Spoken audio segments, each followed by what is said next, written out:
everyone. It's Lisa Starr back with another episode of StarCast. I'm so excited that we are getting into the 7th season of this show and having these great conversations with what I call wellness warriors, people who put wellness before all else. And we have such a guest this morning. I'm very honored that she's agreed to join us, Jennifer Walsh from New York City. I'm going to introduce Jennifer in a moment. Her list of titles is so long that I'm going to read it on LinkedIn.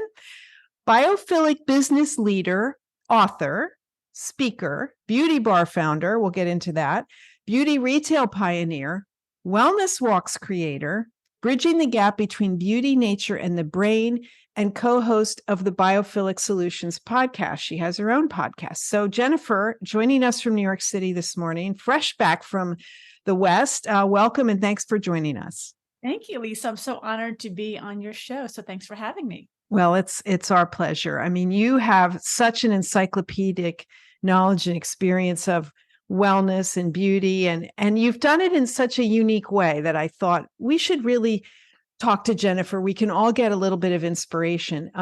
Let's start with you as a person. Like, where did you grow up and what were your aspirations as a younger person? Actually, I grew up in the Bronx, so just north here from New York City. I grew up in the Bronx and lived in Westchester in high school. So Westchester, just another north of the Bronx. So I grew up a little bit more in the suburbs and spent a lot of time outside as a kid, an athlete, runner, loved to do all the things outside. And then I went off to college, North Carolina, moved down to Florida, wound up being there for 15 years. And I've been back home in New York City now for almost 14 years. Couldn't take the humidity in Florida, huh? My hair's already big enough as it is. So it's getting bigger and bigger by the day.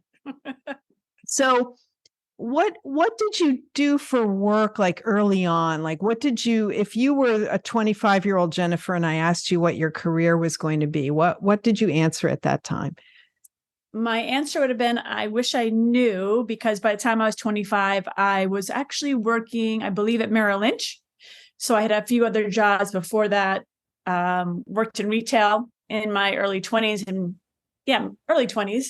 I worked in radio, but always on the side, I was doing makeup artistry. So even at Merrill Lynch, even at other jobs I was having, I was doing a lot of makeup, trying to learn the skills of the makeup artist. My mom was a makeup artist, but I wanted to know what it was like to work on set. So I would work when I walked as an intern. I would just work for free every chance I got for movie productions, TV productions, anything that was shooting models or people or talent that I could learn what it was like to be on set, to be a makeup artist. That is so exciting. We share that. I started as a makeup artist also. And I didn't know that. Same thing. I worked in a department store doing makeup because, you need to practice on people and no one else. I worked at nights. I sold real estate in the day. This isn't about me, it's supposed to be about me, but I had to share this. And at night I worked in the mall, like doing makeup. And I was the only person that would do makeup at night. So all the counters would send their people to me. And, that was how I got practice. So you do what you have to do, right? Free or not. 100%. I mean, I'm still friends with a lot of those people today that gave me my start when I was 25 years old to just be on set and learn, and just threw me to the wolves. And I was cleaning floors and carrying coffee, and I didn't care. I just wanted to be there just to witness what was happening around me. So did you go into working full-time as a makeup artist, I'm guessing, after that? So I left my corporate job, much to the dismay of my family in my 20s. And back then, this is like the 90s, when there weren't a lot of, I should say, like a lot of women founders I knew of, but I knew I wanted to start my own business in beauty, and my parents thought I was crazy. So I left my corporate job and started making makeup for people. So I was going house to house and making lipsticks, foundation, powder. Wait, just from doing makeup, you learned how to make makeup? So there were these programs back in the day in the 90s that you can learn how to mix your own makeup and match it to skin type. So that's what I was doing. And plus my mother was already in this space. So I kind of learned a lot from her when I was growing up, even though I was much more of a, back in the day, said outdoorsy person, or a tomboy, if you will. And I wasn't really into makeup. I wasn't a beauty girl when I was younger. So I just learned from my mom, and I loved artistry. So I really started to do this makeup from doorstep to doorstep. And it was fun. People would just call me. Then what really changed everything for me was a friend of mine was a producer for a TV segment or a TV channel in Florida, and said, I really need you to come in tomorrow because my guest fell through. Bring your makeup kit and talk about what you're using on people to just, and my response was absolutely not. I don't go on TV because Lisa, like, back in the day, people weren't on TV. It was just anchor people talking about the news. Right. Yes, there were no guests coming on. So this was February 1997, and I went on air on a Tuesday morning, and I've been on TV almost every single month since. What? Yeah. So, this is a great example of seizing the brass ring, right? I mean, so often in life, we're asked to do something that's outside of our comfort zone, and we like, no. But that inner voice is saying, you should do this. Do it. Why not? What do you have to lose? But I was terrified. And that one segment turned to a weekly TV segment. And because you were brilliant from the outset, I'm sure. Yeah, thanks a lot. I'll pay you later for that. It was just an interesting time because at this point in time, there were first of all, there's no one talking about beauty on TV yet, and you couldn't find these products yet. They weren't widely sold. Like, let's say Bobbi Brown, Trish McEvoy, Stila, NARS, La Mer, Kiehl's Fresh. They weren't on TV. You could see some of these things in the magazines, but you couldn't find them anywhere to really purchase. So, and this time the department stores were really selling Chanel, Clarins, Lauder, Lancome. So there are only a few, like a handful of products that the department stores were selling. So now I had this TV segment for a few months every week. And I thought, well, wouldn't it be interesting if I could take TV as an educational tool and then open a store, make that the sales channel? And I called Christina Carlino, who started Philosophy, and all these other brand founders. I said, so I've got this idea. I have this TV segment. Why don't I do that and just open a store and sell your products? And almost everyone said, yes, go ahead. Because this is the pre-Sephora and pre-Ulta days. So I had to learn as I went along. I didn't have training manuals really at that time. So I had to kind of make training manuals up myself. I watched QVC to learn how to educate people on philosophy, because I didn't know all the stories behind philosophy or how. So I had to watch to learn these videos on how to educate other people. To be clear for listeners, we're talking about Philosophy, the brand of, body products, not the concept. No, not the concept. Right. So that was the early days. That was really the early days. So I started my business called Beauty Bar back then, and I grew it until I sold it in 2010. So you started a physical store. We didn't really have e-commerce at that time. So Jennifer, I'm just amazed. Like, you went on TV once and they said, hey, sign her up for every week. And you talked about beauty and talked about beauty, grooming, wellness, grooming, hair, body for babies, men, women. Wow. Everyone. And it was an interesting time because men didn't have a lot of men's skincare products. So I created a little area in my store for men's skincare, which was back in, even 2001, it was only maybe 2 or 3 brands that were selling to men. And Lisa, everyone I talked to when I started this idea of Beauty Bar, everyone told me not to quit my day job. That is the dumbest idea anyone ever heard, that no one would ever leave a department store to go shopping for unheard of brands in an unheard of store. Amazing. I was kicked down a lot, and that made me want to do it even more. I said, really? Okay, well, I'm going to show you. Where did you open the first store? It was in Florida. So all my locations were actually in Florida. But I also wanted to make it was the antithesis of the mall. I didn't want to be in a department store. I hated that cold setting. So I created this space. And the light was always so bad in the department store. Oh, the light was always so terrible. And being the makeup artist, I knew I needed some healthy light to come in. And I found this beautiful space. And the space became this hub for people to, first of all, it was green. It had wood features. It had lots of plants and lots of light across the street from the ocean. I wanted to make it something that was never done before. And I had never seen a store created like this before. So I had all these experts coming in saying, we see that you're getting a lot of traction, but you're doing it all wrong. You're putting way too much emphasis on the space, which I found fascinating because everyone kept saying, well, this is a beauty store. You should have chandeliers and you should have pink walls and everything. Right.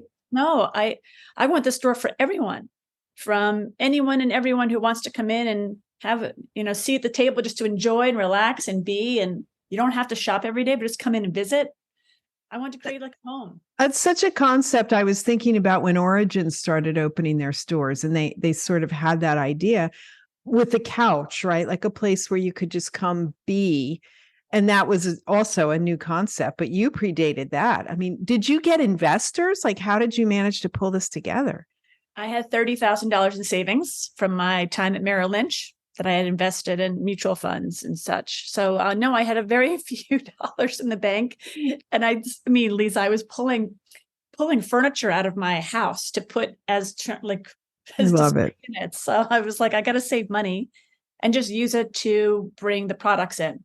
And I was getting wood from Home Depot and having my dad and his friends and my mom. Everyone helped put the thing together. That's so cool that it's such a group effort. So the first store opened in 2000?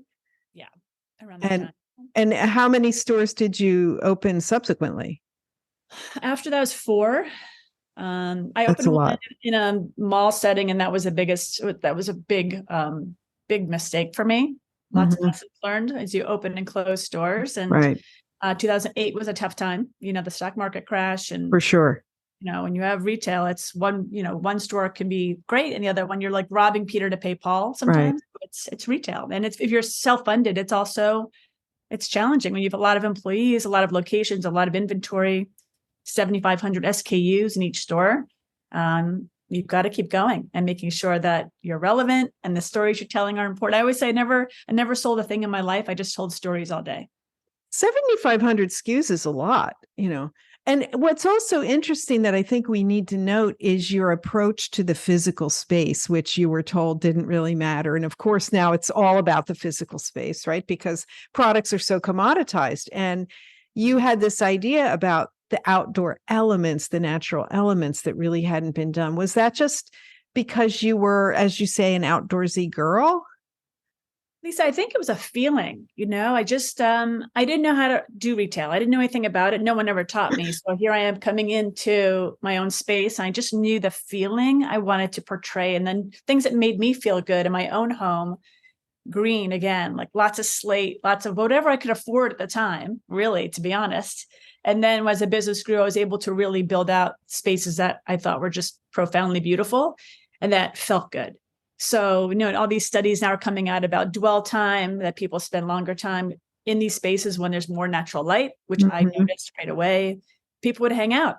People would just kind of hang out and want to be there. And I was like, guys, I've got work to do. You're always welcome in the store, but I have to see people. I have to do. But I love that people felt welcome. Maybe just by that environment, that it wasn't just for women, it wasn't just for men, it was for all. And it felt good. The spaces felt good. Well, it's so interesting that you just followed your gut, right? Because as you say, there was no playbook at the time for biophilic design, wasn't even a concept. And yet you knew it felt good. And I think we need to listen to our gut more, when we have a feeling about something, instead of, we all want the reassurance of other people and the market and the manuals, but sometimes you just have to take a flyer like you did. 100%. I think we're losing our ability to have intuition. I think our intuition's always talking to us, but so oftentimes we are researching or searching outside of ourselves to get more knowledge, where the wisdom is what's lying within inside of us. Do you think it's because we have this thing in our pocket that allows us to look everything up at a moment's notice?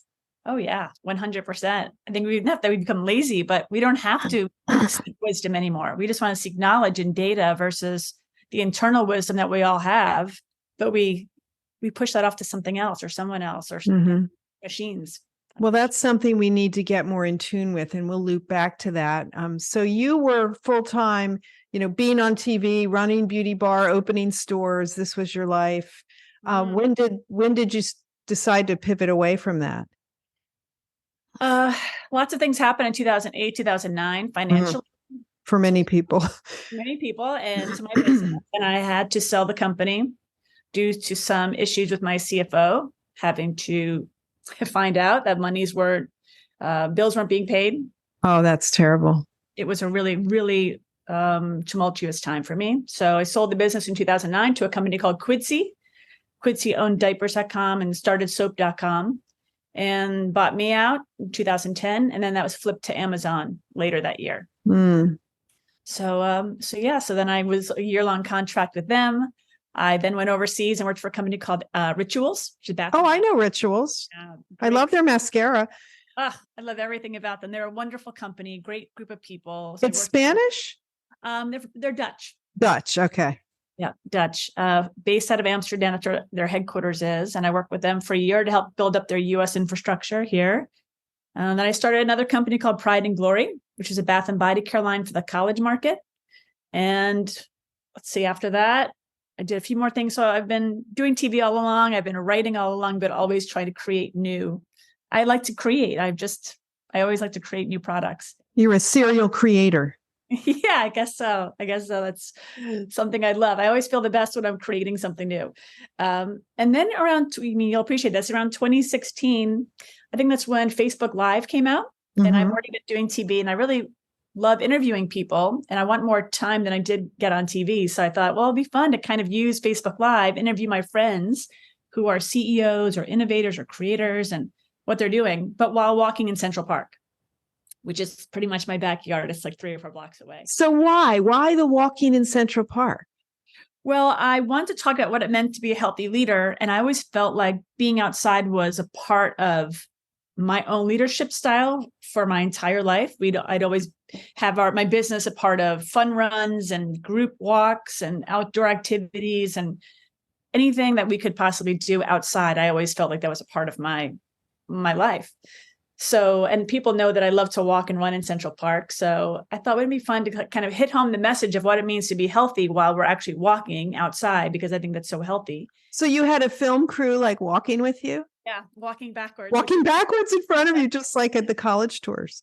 Yeah, exactly. And it's so not easy to do. So I always felt so bad for the videographers. But what was interesting to find out that every person I interviewed, every single person, Lisa, said, wow, this feels so good. I never get outside. Interesting. It shocked me that every single person, like, wow, this is such an interesting new way and different way. I love this. This felt so good. A nice break in my day. I'm outside. I'm getting a walk in. And I thought, wow, that's so interesting that no one's going outside. Because in New York City, I know people just get up, they go to the gym, they go to work, they come home, and then they're like inside. And it's, like anywhere else, people are just commuting to work. Mm-hmm. And so I kept doing the video series. But the more I talked to people, the more I said, there's something to this. There's something deeper here. So by 2017, I started deep diving into research and reading everything I get my hands on. You should see my book collection on nature and nature exposure, and didn't know that there was really something there.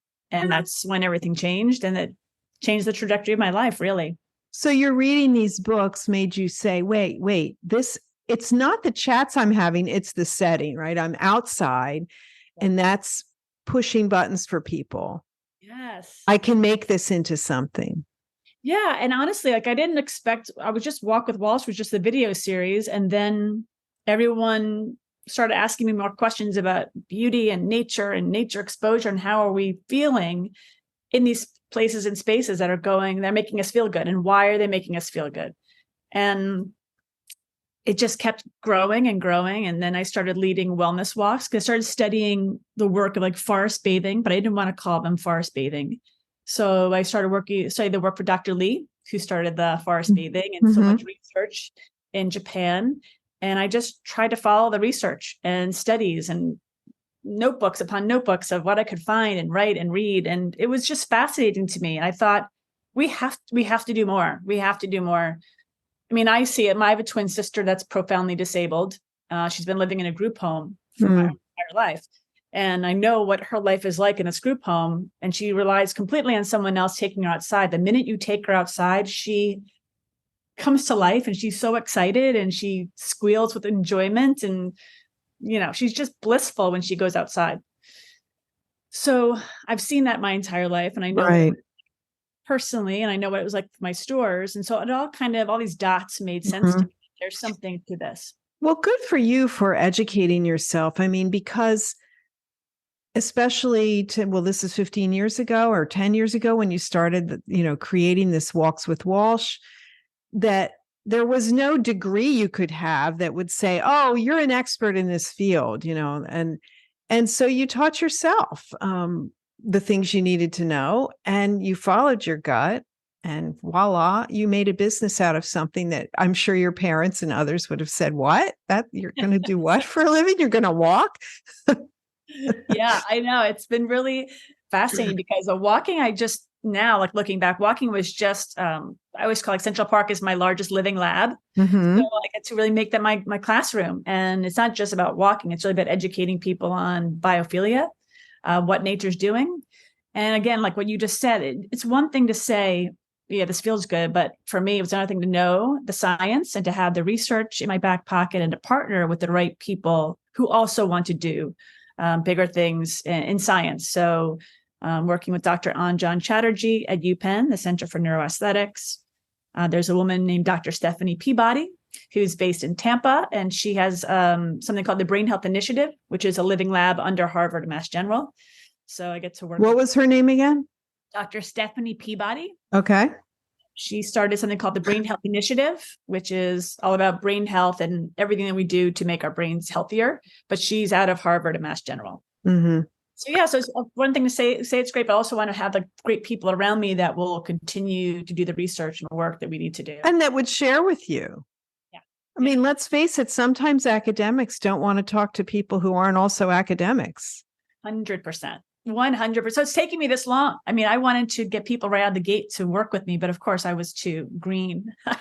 I don't know neuroscience as much as I do now. I've been studying as much as I can about neuroscience as a non-academic and not doctor. So, here I am in beauty, but I always knew that beauty was something much bigger than just the products that I was selling. Beauty was this picture of what we are experiencing every day. So how do we look at our days as something that's beautiful, that we can find beauty in the chaos, which has been a lot in the past few years. So for sure. How do we teach that? How do we find this space of witnessing the beauty? And I think COVID really kind of opened everyone's eyes.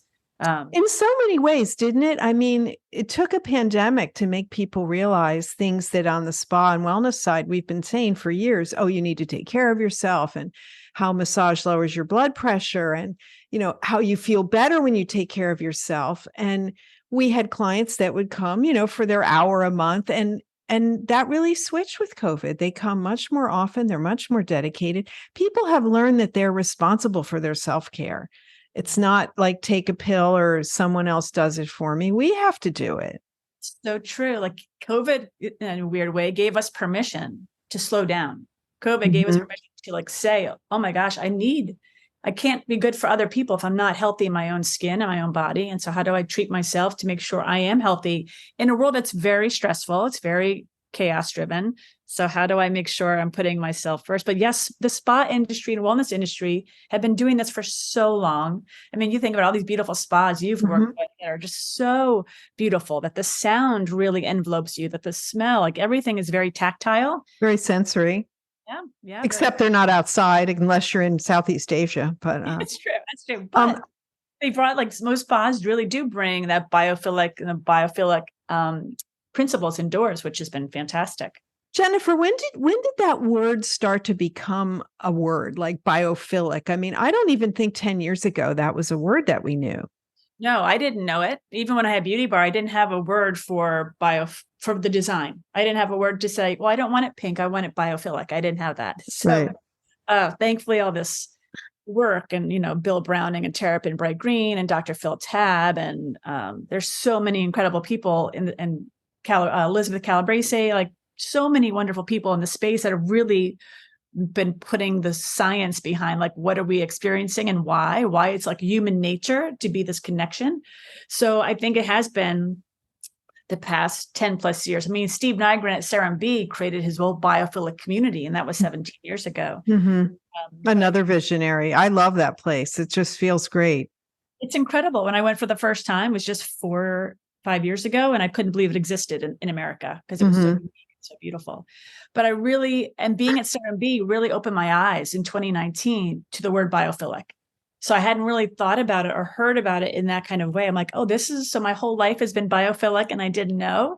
So Steve Nygren was really the person who opened my eyes to it. And then of course, more reading and studies with Terrapin Bright Green and Dr. Phil Tabb and so many others, and sacred geometry, and that have really kind of shined a light on that impact on human health. And then meeting Dr. Anjan Chatterjee in 2018, who's also been studying the biophilic spaces. So I said, oh, well, here you are doing exactly what I've been doing my whole life. So it was kind of this perfect place and space to dive deeper into what biophilia and biophilic really means. What does it mean if you're asked to define the word? Sure. So biophilia really is our innate connection to all living things. It's like our love of life and other living life forms, and it's innately within us to love life. And biophilic is really bringing these natural elements, the other life forms inside. So the nature elements inside, whether it be fresh air, natural light, textiles and textures that you can find outside, fractal lighting, daylight. It's all these things that really have such a huge impact on human health that we've kind of pushed away since the beginning of the Industrial Revolution. It wasn't important. And then came the building of modernism, which kind of squashed everything that was feeling good and whole. Mm-hmm. Architecture, you think about these, like look outside my window in New York City, and it's just glass building after glass building, and there's nothing beautiful about it. It's really harmful to the eyes, if you will. People are just, oh, it's so ugly. It's just... I don't want to think of the city becoming the city of ugly buildings, but it is. There's no thought. There's no concern about architecture, really reclaiming the beauty of what New York City is and the history. And there's nothing that's really putting that building a building in a place for making it around that space. Like, why is it there? It's hard to see the city becoming what it is. Have you read any Roger Scruton? No. Well, I think you'll want to look him up. I've got that tidbit from my husband, but he writes about beauty and aesthetics and what makes a beautiful building, right? And that thing that you're saying, I mean, now, especially in a city like New York, it becomes commerce driven, right? How many condos can we fit? How many offices? And it isn't about how it will look from the outside. I'm not saying they don't pay attention. They do what they think looks nice, but it isn't the older style with nature and big windows, like we would like to see. And I think that's the fate of all cities, unfortunately. I agree. So you discovered Dr. Chatterjee.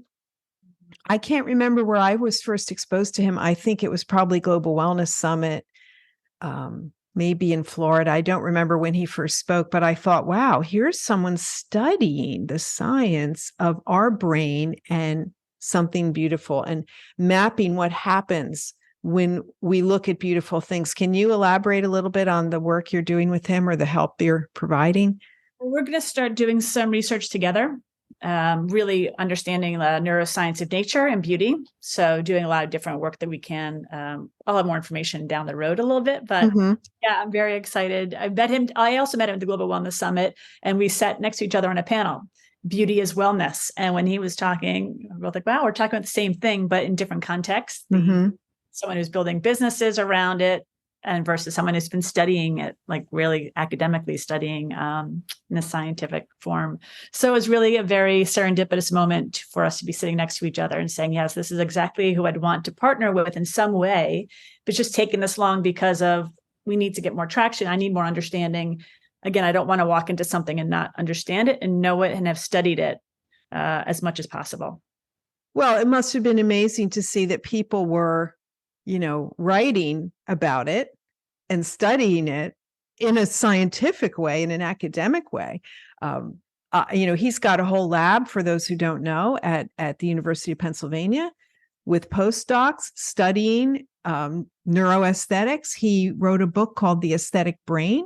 That's very interesting to all of us who think about these things. And Jennifer, you probably have some writing of your own you could share. Yeah. I definitely have some writing. It's just a non-academic, but it's definitely the writing of the spaces and places that we're creating. Because even after I sold Beauty Bar, I was helping other retailers create spaces that felt good. This is again before I had the word biophilic or biophilia. I'm not an architect, but I have designed spaces for stores, and they've always had this feeling of nature indoors. And I'm just thrilled that more people are understanding, or listening, I should say, because there is finally science to back it up. So I look back and what I've created, and I just feel like, yeah, this is exactly that thread. You have to keep pulling. Like, what am I doing? Why am I feeling this What's way? the next step? Yeah, and it's just like, I feel like me and Lisa, like in the wellness world, we are all about listening to ourselves, quieting down, and really you have to be present to know what your next step is supposed to be. And I feel like the world is so loud and so noisy, and it's so full of things that just don't always matter. So how do we then quiet the chaotic mind and the monkey brain to stop working all the time and just be still and go for a walk and be in nature? And that's really been such a gift for me to be able to not just do that for myself every day, but now walk with other people from around the world. And it's been a real gift for me because I never take it for granted because of my twin sister, that Right. walking is a gift that we often overlook. If we just like open our eyes a little bit and say, wow, this is a gift. I get to walk and see things around me and hear. And oftentimes I always beg people to take your earbuds out because we're losing the ability to have our senses. Our senses are disappearing because we're not using them. So I've had that same epiphany, which came in COVID, about walking. I may have said this before, but I never walked anywhere. And, I live in the suburbs, and I mean, I might walk my dog around the block, kind of thing, but I never went out intentionally for walking until COVID. And I started walking. I started listening to podcasts, going out early Sunday morning and walking for 2-3 hours, going far from my home, walking 6, 7, 8, 9 miles. And I really loved it. And guess what? You get home and you'd be sweaty. It is a workout. Not maybe for 15 minutes, but if you do it long enough. And I just thought, this is really cool walking. And so I was more able to identify with your Walking with Walsh. Tell us a little bit about what goes on in that program. So I lead these wellness walks in Central Park a lot. Primarily, that's because that's where my office is, I say. And these wellness walks are just mindfulness walks. So it's really an ability to get people out of their four walls in our apartments and our offices and just get to Central Park and put the technology away. We can take photos, but I just try and teach people about what's happening to our brains when we are hearing bird song. Like, what does the air feel like on your skin? What are you smelling? Again, I'm trying to activate people's senses because so oftentimes we're not activating our senses, especially in cities like New York. And being aware of how your body feels when you're moving over different, whether it be the grass, whether it be leaves, do you hear the crunching of sound? So it's just tuning back into our bodies. And while we're walking, I also talk about biophilic design. I talk about biophilia, talk about the expansiveness of like why we love to look out expansive places, why the beach feels good, what's happening when we're around water. So I kind of do a lot of lessons while we're walking. So how does one sign up for a walk with you?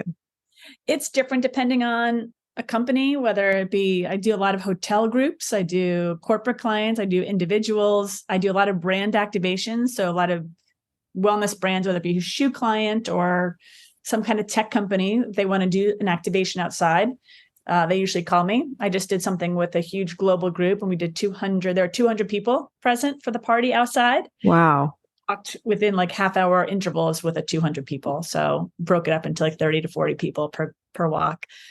So yeah, it's different. Everyone reaches out in different ways of how they want to get outside. And again, like a lot of the hotel groups will bring me on to talk about, mindfulness, one thing, but also what's happening. The nature on the brain is really important to me. I really want everyone to learn about it because I think it's so important. So we put it away for so long. So you've gotten some amazing press. I mean, it's easy to see that you've been in the New York Times, Entrepreneur Magazine, Reader's Digest. I'm just looking at some things on LinkedIn, numerous other publications.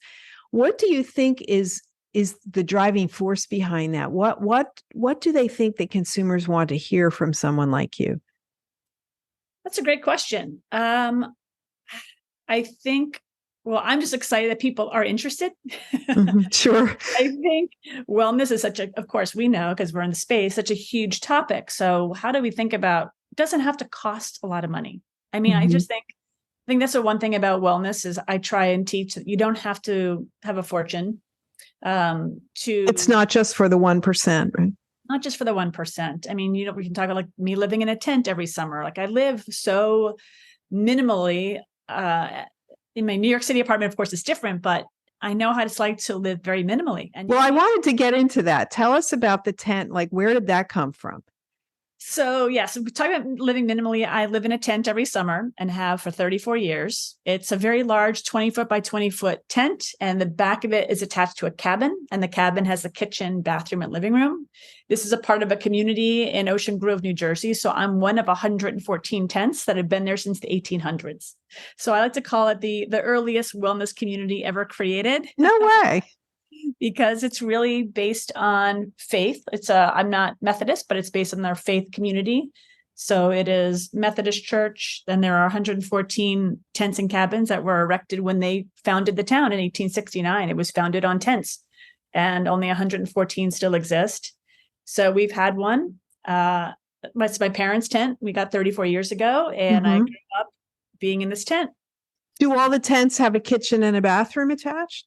All the tents have a kitchen, bathroom, living room. They're all set up a little differently. They're all different sizes, but that footprint has been there since the 1800s. So it's very old. It's nothing like glamping. A lot of people say, "Oh, it's glamping." It's not quite. Not quite like glamping, but it's such a beautiful way to exist for 4 months every year, from May 15th to September 15th. Again, it's an ocean town, so we're 2 blocks off the ocean. Main Street is a few blocks, so you don't need a car. I can walk everywhere. Do you own the land that the tent is on? Oh, no, we don't. So the Camp Meeting Association is the people that own the town. They own the tent community. It's like signing a lease every year. Okay. So you sign your lease, and if you no longer want it, then it gets on the wait list. There's a 12-year wait list for a tent. A 12-year wait list. Yeah, there's a 12, and you can't rent it. You can't Airbnb it. It's for just the families that want to be there. Sign your lease saying you're going to be there, and there's no renting. There's no Airbnb. So there's no air conditioning, right? I was just going to say, I mean, there is some air conditioning in the cabin. The space is so small that I don't have windows I can pull down in my kitchen. So I can't really air condition my kitchen. So I have 2 days this summer I put the air conditioning on. That was it. So it's just a very interesting way to really completely be connected to the rhythms of nature. So I wake up before the sun, because it's already getting bright in the tent. I go for a swim at sunrise every morning. It helps set up my day. And at night, starts getting dark in the tent. We have lights. Of course, there's electricity. We have Wi-Fi. But again, things are getting darker, and you just are in a different rhythm with the natural world. And you can smell the rain before it starts raining. You can hear, I know exactly what time of day it is by the sunlight hitting the tent. I know what time of year or what month it is in the summer, because it's birds that are making sounds. Right. Really tuned into exactly what time of day, what time of year, all the things, and all your neighbors are too. So we're all growing herbs and plants and, cucumbers and vegetables, and we're sharing. It's just I always call it a blue zone. I always talk to Dan Buettner. I always told Dan, like, Dan, you forgot I've got a blue zone for you. Right. So is it difficult to reintegrate into Manhattan life after this? Idle? I get asked all that. I get asked that all the time, I should say. So it is interesting to pack up the tent for the season. Everything is boarded up into the cabin, and then come back home. And I come back and forth, of course, because I'm so close. It's just a 2-hour trip. But to really fully move back home it's hard. I miss the lifestyle of it's another season, and I love fall, and fall is my favorite season. It's just a different way to exist. So it's a good question though, because I've been doing it for 34 years. It's always like, sad. But I know then in May, it's going to be that beautiful moment that everyone gets excited to go back again. So I think just like with nature, right? It highlights the importance of transition and appreciating the transition into the next, and knowing that it wasn't the last time. You'll go back. Realities change. Yeah, that's so true. We have to appreciate what we have, the season of life, this age we are at this moment, the health that we have, or the friends and family around us. Like, that's what we have to appreciate every single day, because it changes. So it's important to just relish and enjoy and be in gratitude for the moment that we have right now. Well, discussing design, we touched on the biophilic design ethos, and from the spa side, we've seen a big evolution in that, especially if you look at hotel spas that were traditionally in the basement, down behind the elevator shaft, no light, no, kind of an afterthought. And there was already a movement afoot to bring them more front and center. And there are some big global brands that include spa in the name and are known for their spa. But again, the pandemic and the need for fresh air really is driving spa design now and bringing it upstairs and having access to air and fresh spaces and bringing in nature. Do you see that as a trend that will continue in general design? You mean, architects and designers and retail in New York. I mean, what are you seeing in that? Yes. I mean, that's such a great point. Because I do remember when they were down in the basement behind the elevator shaft, there's one room or a little tiny hallway. Exactly. Like, oh, am I going here for something, a service? I don't know. But you're so right. It's fascinating to see that evolution, that spas have always been the forefront of making people feel good and beautiful in their skin, whatever that might be. But I'm seeing this continuous growth of, in some buildings, they're putting the spa now on the top floor. They're putting it, where there's pools outside. But I'm also seeing a lot more hotels utilizing their properties as an extension of spa offerings. So not just a massage or a cold plunge, but how are we using the natural world around us to move our bodies? They're doing spa services outside, massage outside. How are we doing foraging? How are we touching the dirt, like getting dirty for good health? So having people pick pine cones and make these, cute DIY things on the property to bring home, like little kids. So, scavenger hunts, those little things as well, to really educate like what's going on in your community in that town, but also make it wellness. So how are you making it, like, again, teachable moments about what's healthy and what's not, and integrating the local community and the local landscape has really been really interesting to witness how that's really transforming people. I can remember visiting the Rosewood in Mayakoba, and Rosewood always does like such great sense of place with their properties, but a lot outside because you can do that there, or no walls, I should say, ceilings, but no walls. And you go out and there's a whole like herb garden where you choose herbs you like the smell of and you use them in your treatment. I mean, these are all delightful, but not, usable for everyone, depending where in the world you are or what type of facility you are. When you're a day spa in a northern climate, what are some things you could do to get your clients interested in the outside and just increase awareness? I mean, any tips there for us, Jennifer? Yes, I'm really glad you're bringing that up too, because I think it's all about education. So, and I think hotels and spas are this great opportunity to educate why nature matters, why biophilia and biophilic design matters for the spa, for homes, for hotels, especially for those who are neurodiverse. So I think there are more and more people in the population that are saying that they are neurodiverse. So but let's explain what that is. So yeah, that's a great point. So neurodiverse or neurodivergent are those people that might have ADHD, autism, that have different abilities, brain abilities, so that are going through different things. So I think my twin sister, she is neurodivergent, but on a very, very extreme state where she is a mental capacity of like a 6-month-old.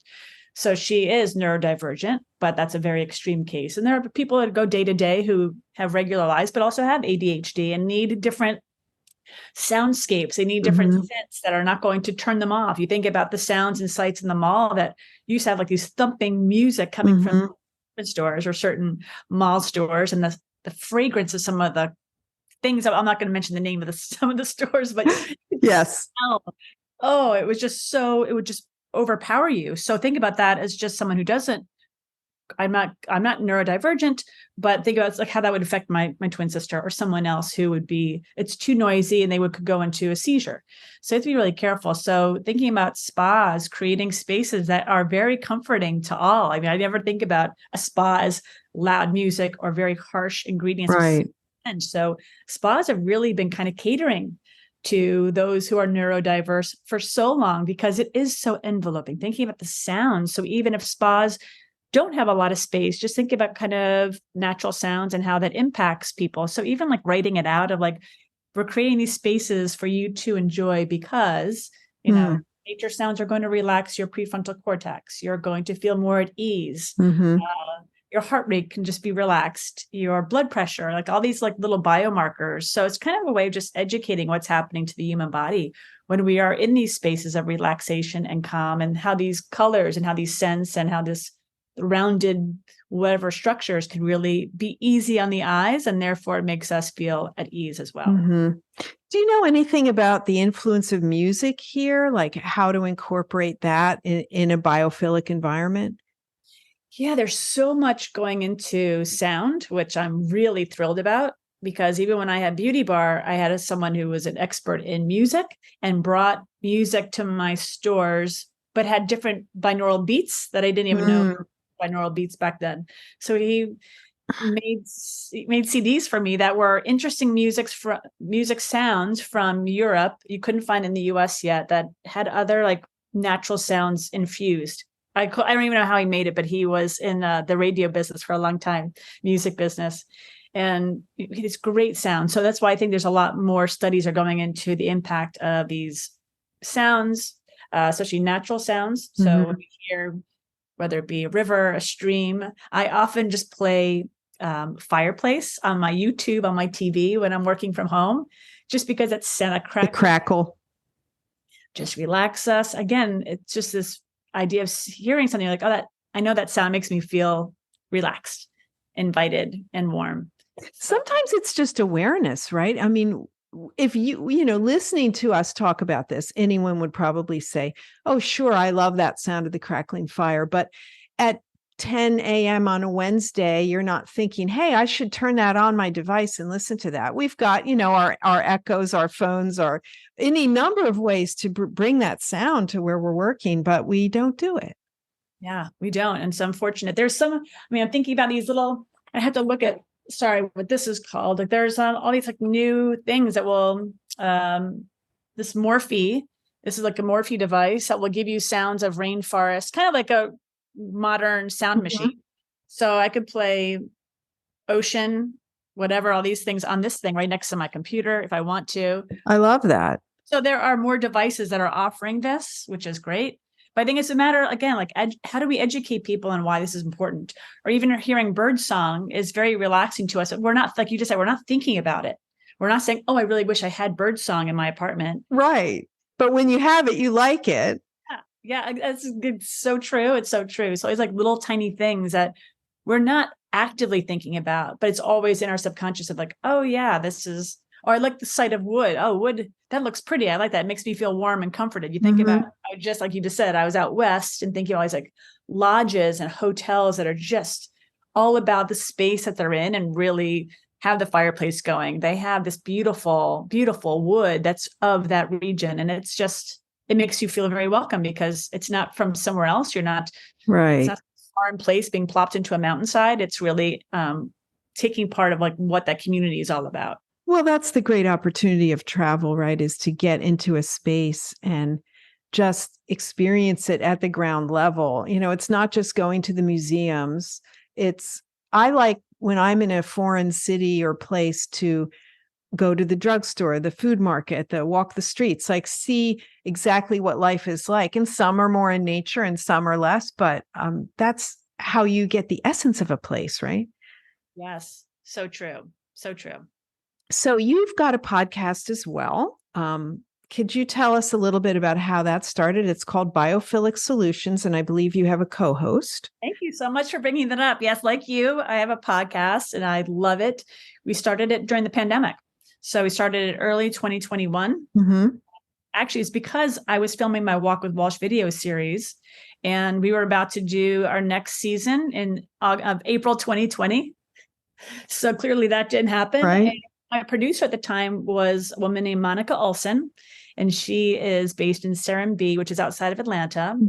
Steve Nygren is the founder. So Monica and I became very close friends. She was my producer, and we really missed the interviews I was doing on the Walk with Walsh video series. So she said, why don't we start a podcast during the pandemic? That way we continue the conversations together, podcast form. And it's all biophilic solutions. Nature has the answer. So we're interviewing authors, beauty founders, fashion, food, hotels, spa. I mean, everything you can think of, that's all reconnecting us to nature. people that are really doubling down on sustainability initiatives, regenerative practices. I mean, you name it, we're talking about city planning, green roofs, timber, people that are using kelp for ingredients for fashion. We just had these really young women in their 20s that are creating new fabrics out of kelp. And it's really fascinating. So that like you get to talk to really interesting people that are doing phenomenal work that just opens your eyes to a whole new world. That's so awesome that you're doing that. I hope listeners of this will listen to that as well. I mean, there's so much great podcast content out there. There really is. Like yours, I get to learn more about the spa industry every day. So thank you. Well, we do our bits, right? So my last question for you as the serial entrepreneur, what's next for Jennifer Walsh? Like what do you see in the future? What will you be doing in 5 years? Well, I'm launching something new. Okay. I have another book I'm working on right now, but I did have a book come out during COVID that I did in partnership with Prevention Magazine called Walk Your Way Calm. So that was kind of nice to come out during the COVID era. Perfect timing. But I have a new platform. It's launching this week, actually. Wow. It's called Lab, LABH, which is Lost Art of Being Human. I love that. Thank you. Thanks. So it's really connecting people, products, places, and spaces that are reconnecting us to ourselves through the lens of beauty and nature. So I feel like the more technology we're going down towards, the more human we need to understand, like what makes us human, and conversation, collective gathering, and sharing stories are really what makes the human human. So what is Lab, a place, or is it online, or is it a consulting concept? How does it manifest itself? The Lab is basically, it's a content website, it's a media website, but also we'll showcase ways that we can work together. So creating because I've been doing everything under the Walk with Walsh name, but a really Lost Art of Being Human, Lab, LABH, makes it feel a little bit more together. That's so clever. Thank you. Every conversation I've been having the past year, everyone has been talking about humanity and what it means to be human. And I just keep thinking, the more I've been studying AI and trying to learn what's going on, how do I utilize it? How do I maximize it? But also be very careful of what's happening out there. So I want to gather more people around the fireplace and have deeper conversations and let people know that they're not alone, because the world is getting lonely. And I always say we're not alone if we take walks in nature. So keep walking outside and you'll find a way and a path to keep going forward and learn new things and listen to your intuition. But I'm excited about Lost Art of Being Human. I'm going to have the nonprofit arm to do some research, hopefully with Dr. Anjan shortly. So yeah, there's a lot of exciting things. Good for you, Jennifer. Wow. So listeners, please check out, is it labh.com? It's Lost Art of Being Human. Yep. So spell it all out, lostartofbeinghuman.com, and the Biophilic Solutions podcast. Thanks again, Jennifer Walsh, who has so much great information to share and inspiration for our listeners. Thank you so much for taking the time, and I hope you have a great, enjoyable fall. Thank you. You as well. Thank you so much for having me. I'm so honored to be on your show. As I said before, I love listening to it. I always learn something. So thank you, Jennifer. That means a lot coming from you. Thanks so much.